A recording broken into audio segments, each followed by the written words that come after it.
가시지도 않은 듯 싶은데 벌써 가을이고요.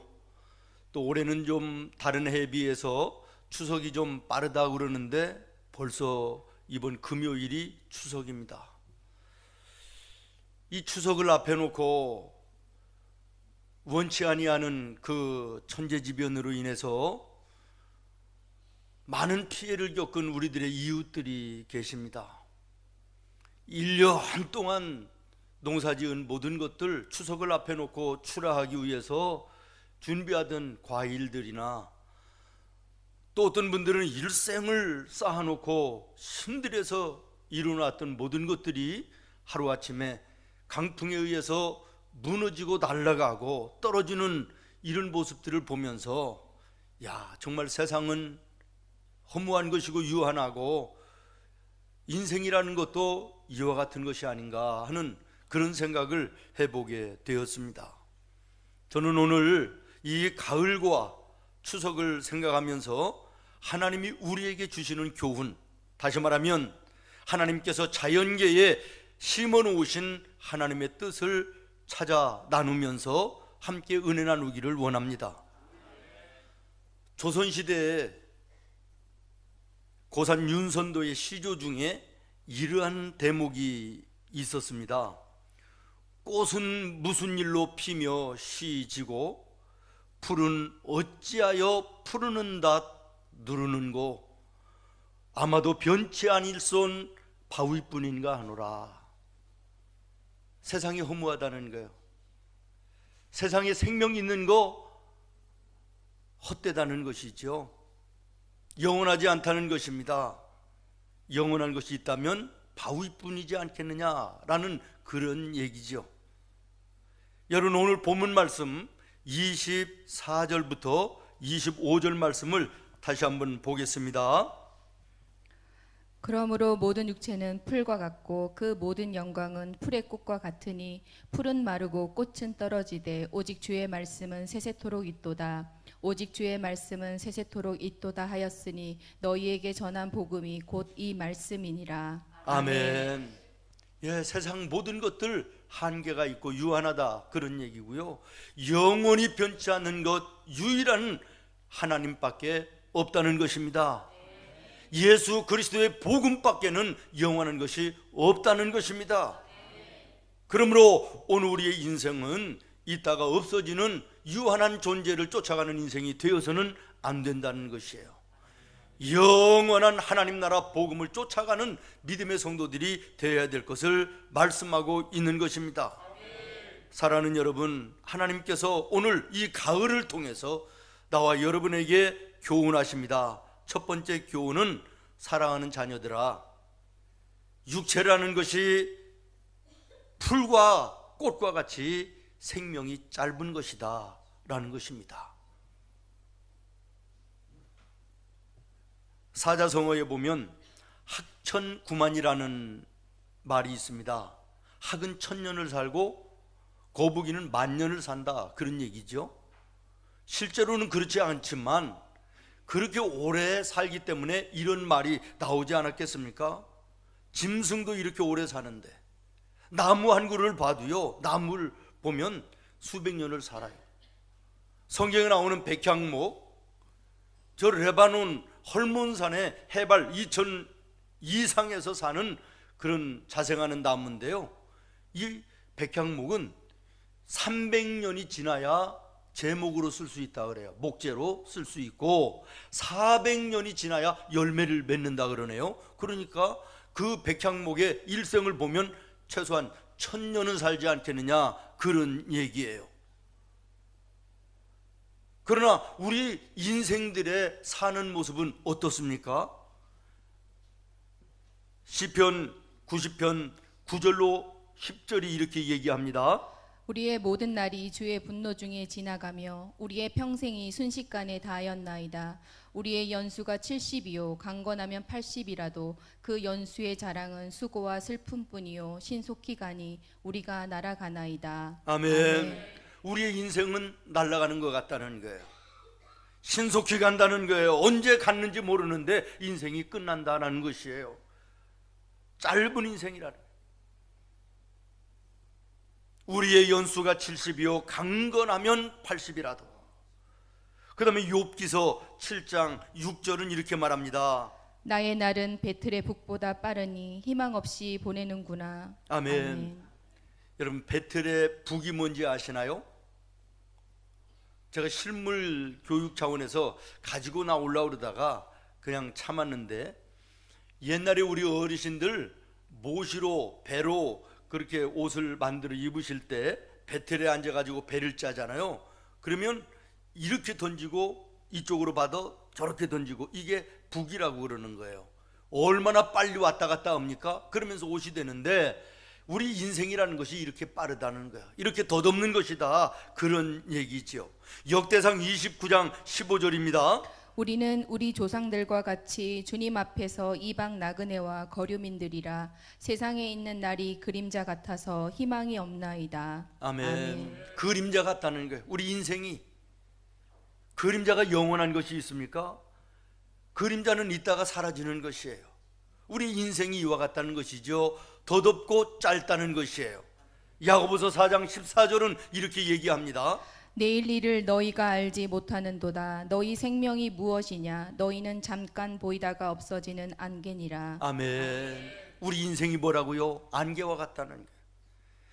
아무리 세상을 가득하게 채우는 것 같고 앞이 안 보여도 그 안개 금세 사라지는 것이 안개인 것처럼, 우리의 인생 굉장한 것 같아도 어느 날 돌아보면 허무하게 다 지나갔다라고 하는 것입니다.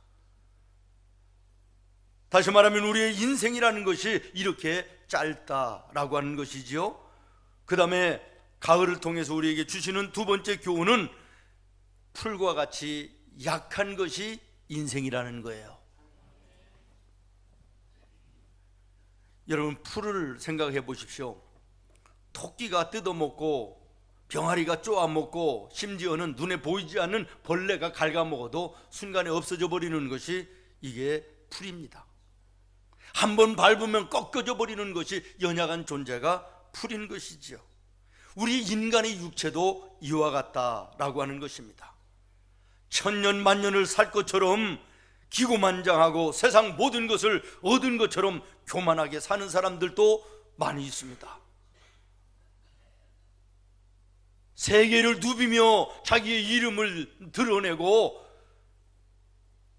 영원토록 살 것 같이 그렇게 굉장하게 사는 사람들도 없지 않아 있지만, 그러나 사실 우리 인간은 보이지 않는 맹장 하나만 터져도 꼼짝 못하고 쓰러져 누워있는 것이 우리 약한 인생이지 않습니까? 눈에 보이지 않는 장기 하나 조그마한 것만 고장나도 그저 쓰러져 꼼짝 못하는 것이 우리 인생입니다. 어떤 분은 면도를 하다가 코에서 삐쭉 나온 털 하나를 이렇게 뽑았는데 거기에 균이 들어가서 파상풍이 돼가지고 죽는 사람도 보았습니다. 생선을 먹다가 가시 하나 조그마한 것이 박힌 그것 때문에 죽는 경우도 있는 것입니다. 우리 인생이 이렇게 약한 존재인 것이에요.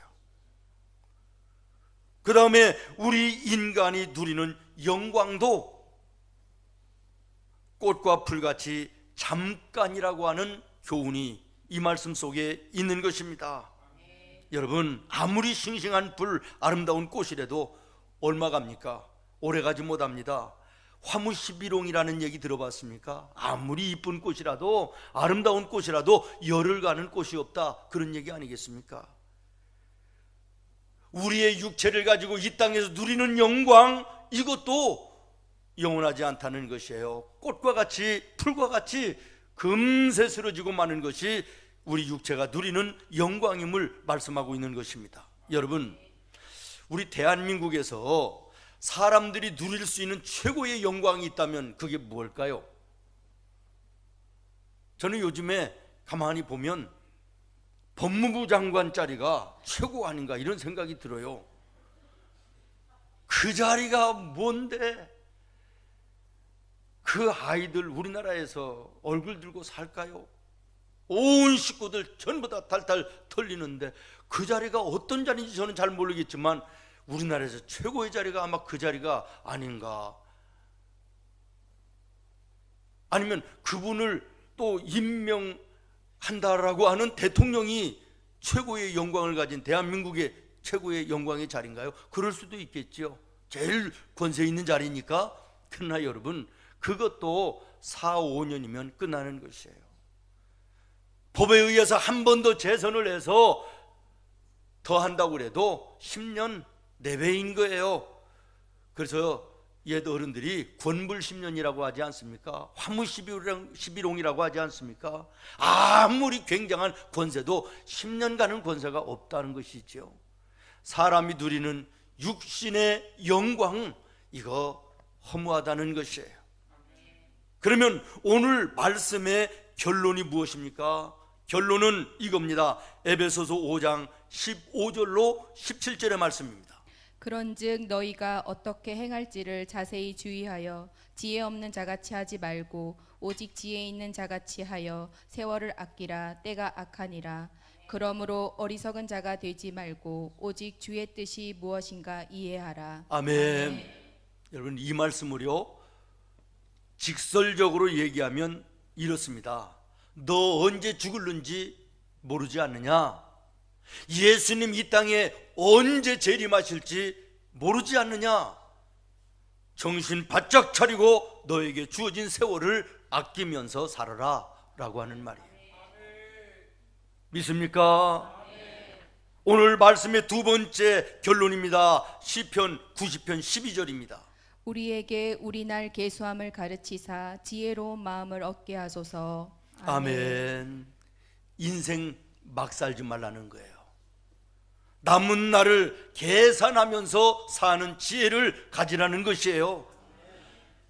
천년 만년 살 것처럼 어리석은 인생 살지 말고 너의 남은 날수가 어느 정도일까를 계산하며 살으라는 것이에요. 여러분, 앞으로 몇 년이나 더 살 것이라고 생각하십니까? 이거 아무도 모르는 거 아닙니까? 나는 오늘 건강하니까, 나 오늘 젊으니까, 오늘 나는 병이 없으니까 나는 오래 살 것 같습니까? 그렇지 않을 수도 있음을 기억하시기를 바라요. 하루에도 수없이 젊고 건강하고 나이 어린 사람들이 교통사고로 죽는 인원이 한두 명이 아니지 않습니까? 참 안타까운 이별을 지난주에 또 한 분 했는데, 우리 함께 예배하던 우리 집사님, 차연순 집사님이 돌아가셨다 그래요. 깜짝 놀라서 영안실에 달려가 봤더니 이미 돌아가셨고, 시골에서 사는 따님이라고 그러는데 저한테 봉투를 하나 줘요. 우리 어머니가 다음 주에 교회에 가셔서 드리려고 준비해 놨던 감사헌금이에요. 그러고 주시더라고요. 우리 집사님 다음 주에 교회에 와서 내가 하나님 앞에 예배하며 예물 드리겠다 준비했던 예물이에요. 글씨를 보니까 연로하신 분이라 수전증으로 글씨가 제대로 안 돼요. 그런데 자녀 아들, 딸 이름을 거기에 두 이름을 썼어요. 제대로 맞히지도 못했어요. 잘 알아보지도 못하겠어요. 내 사랑하는 아들, 딸 하나님 지켜달라고, 은혜 베풀어 달라고 감사 예물을 드리려고 준비해 놨던 예물을 제가 받아들고 많은 생각을 했습니다. 여러분, 나의 남은 인생의 날수가 어느 정도나 되는지 계산하며 사는 것이 이게 지혜로운 인생임을 오늘 말씀하는 것이에요. 천년 만년 살 것처럼 어리석음과 교만함으로 오늘 우리는 살고 있는 것은 아닙니까? 오늘 말씀이 세 번째로 우리에게 교훈하는 것은 이것입니다. 썩어질 육체만 소중하게 여겨서 먹는데, 살 빼는데, 미용하는데, 운동하는 데만 힘쓰지 말고 영적으로 거듭났는가를 살피라는 것이에요. 하나님의 말씀과 예수 그리스도의 복음만이 영원한 것임을 기억하고 그 말씀에 합당한, 복음에 합당한 삶, 하나님의 말씀을 의지하는 삶을 살으라는 것이에요. 그래야만 너의 인생이 풍성하고 복되고 아름다운 인생이 될 수 있다고 하는 결론인 것입니다. 예레미야서 17장 7절로 8절이 이렇게 말씀하십니다. 그러나 무릇 여호와를 의지하며 여호와를 의뢰하는 그 사람은 복을 받을 것이라. 그는 물가에 심어진 나무가 그 뿌리를 강변에 뻗치고 더위가 올지라도 두려워하지 아니하며 그 잎이 청정하며 가무는 해에도 걱정이 없고 결실이 그치지 아니함 같으니라. 아멘. 사랑하는 성도 여러분, 나와 여러분 절대로 지옥에 가서는 안 되지 않겠습니까? 그리고 누구도, 특히나 여러분의 가족, 사랑하는 부모, 형제, 일가, 친척 절대로 지옥에 보내서는 안 되지 않겠습니까? 추석입니다. 부모, 형제, 친지들을 만나게 될 것인데 반드시 여러분의 가까운 가족, 친지들에게 예수 그리스도의 생명의 복음을 전하는 전도의 기회로 삼으실 수 있기를 예수님의 이름으로 축원합니다. 여러분, 하나님께서 이 추석 명절을 통하여 우리에게 주시는 교훈이 무엇일까요? 세 가지입니다. 첫 번째는 천국을 생각하라는 것이고, 두 번째는 죽음을 생각하라는 것이고, 세 번째는 심판을 생각하라는 것입니다. 추석을 만나면 우리가 육신의 고향을 찾아서 내려갑니다.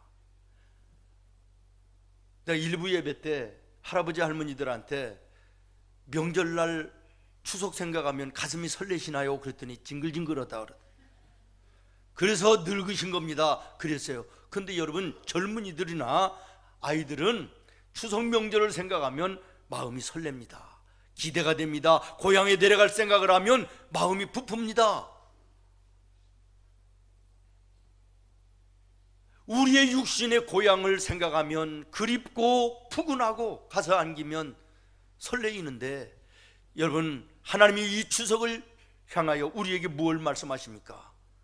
너의 영혼의 고향은 준비되어 있느냐고 물으시는 것입니다.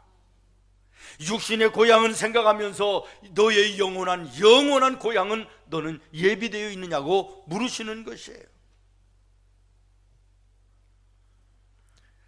저도 젊은 시절에 명절 때 이렇게 추석에 이제 고향을 가야 된다 이렇게 생각을 하면 우리는 다른 방법이 없습니다.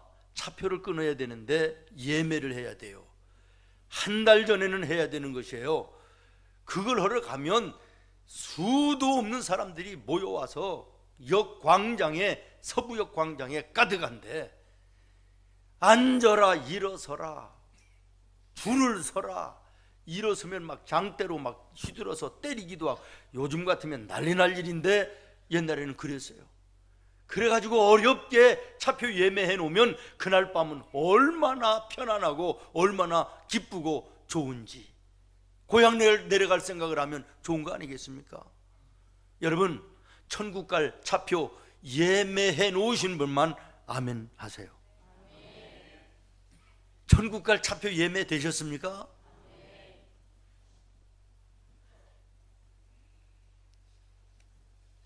우리나라 이 추석과 이스라엘 백성들이 지키던 초막절이요, 유사한 점이 참 많아요.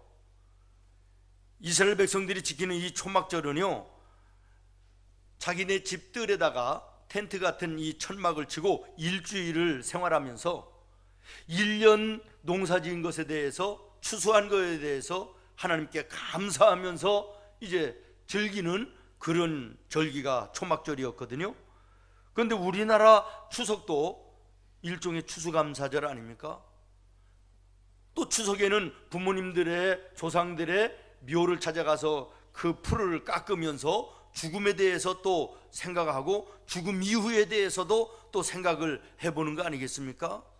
여러 가지 면에서 추석과 이스라엘 백성들의 초막절에 비슷한 점들이 많은데요, 여러분, 이번 추석 정말 죽음을 심각하게 생각할 수 있는 여러분 되기를 바라고, 죽음 이후에 천국이 나에게 보장되어 있는가를 확인하는 추석절이 되기를 바라고, 마지막으로 한 가지, 하나님의 심판이 있음을 기억해야 될 것입니다.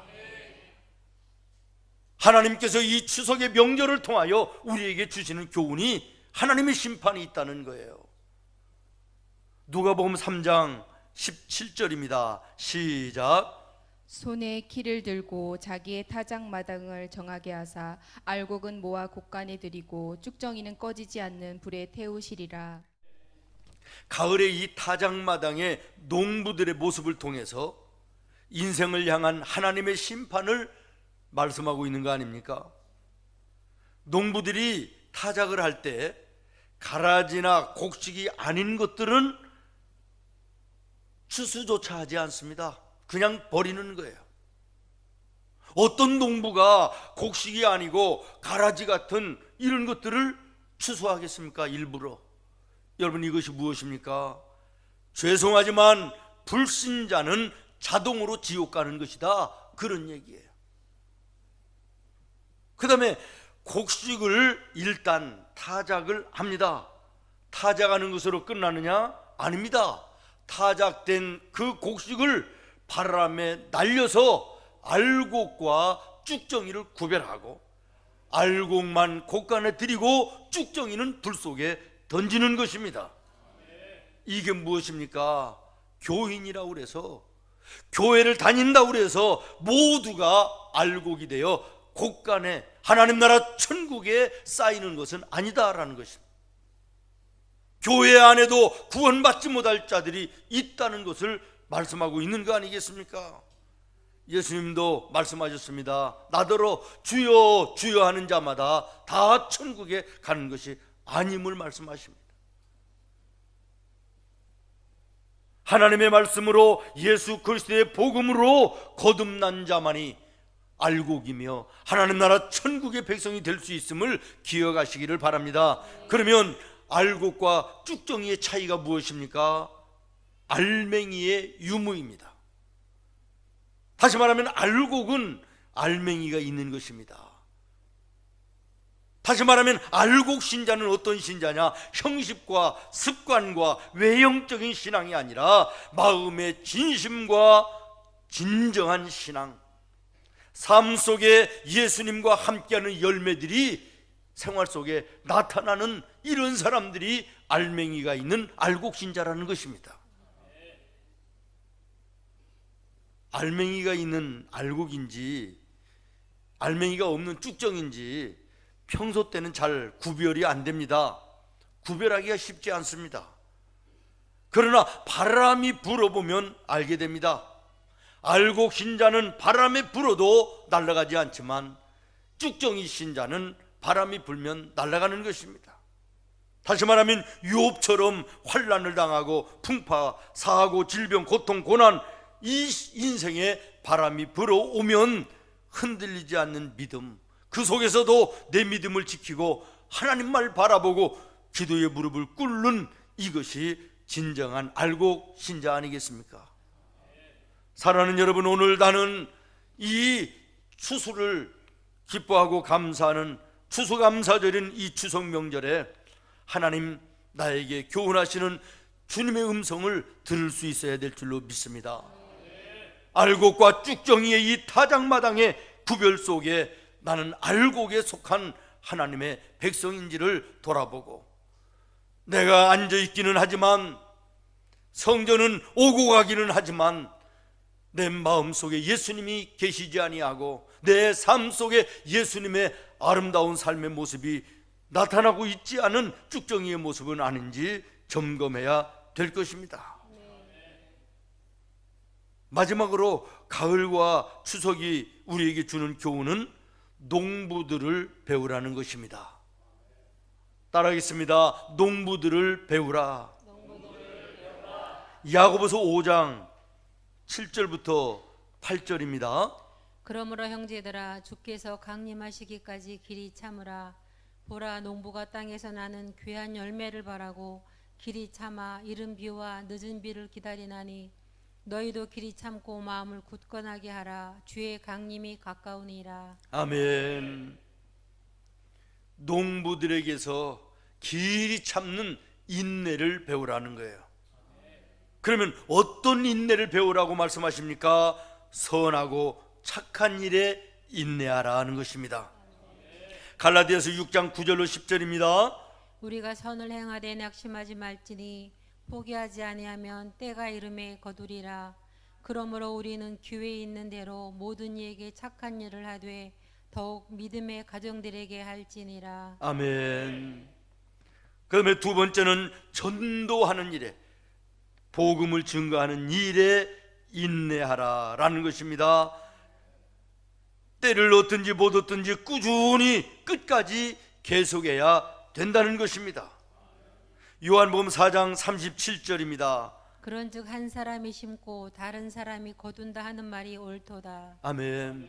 내가 복음을 전했는데 내가 전한 복음을 듣고 그 사람이 예수를 믿지 않아도 시간과 세월 속에 그 사람이 예수님 앞에 돌아오는 날이 있을 수 있음에 너희는 때를 얻든지 못 얻든지 복음을 전하라는 것입니다. 저희 어머니는 우리 바로 밑에 집에 사는 무당인 우리 이웃에게 예수를 믿어야 생명이 있고 그 우상을 섬기는 인생은 허무한 것이다라고 복음을 늘 전하셨습니다.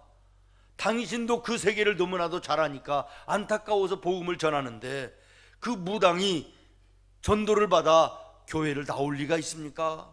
우리 어머니가 돌아가실 때까지 그가 그대로 무당이었는데 우리 어머니가 돌아가신 이후에 그분이 우리 어머니가 전도했던 그것이 늘 마음속에 남아있어 결국에는 예수님을 영접하고 믿음 안에서 백수하고 돌아가신 이런 일이 있습니다.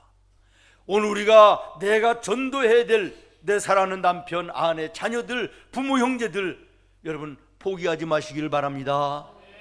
전도하는 일에 인내하시기를 바랍니다. 거둘 때가 올 것이다 라고 하는 것입니다. 그 다음에 마지막으로 재림의 약속에 인내해야 됩니다. 베드로후서 3장 8절로 10절입니다. 사랑하는 자들아, 주께는 하루가 천년 같고 천년이 하루 같다는 이 한 가지를 잊지 말라. 주의 약속은 어떤 이들이 더디다고 생각하는 것 같이 더딘 것이 아니라 오직 주께서는 너희를 대하여 오래 참으사 아무도 멸망하지 아니하고 다 회개하기에 이르기를 원하시느니라. 그러나 주의 날이 도둑같이 오리니 그날에는 하늘이 큰 소리로 떠나가고 물질이 뜨거운 불에 풀어지고 땅과 그 중에 있는 모든 일이 드러나리로다. 아멘. 언제인지는 모르나 예수님의 재림은 분명하다는 것입니다.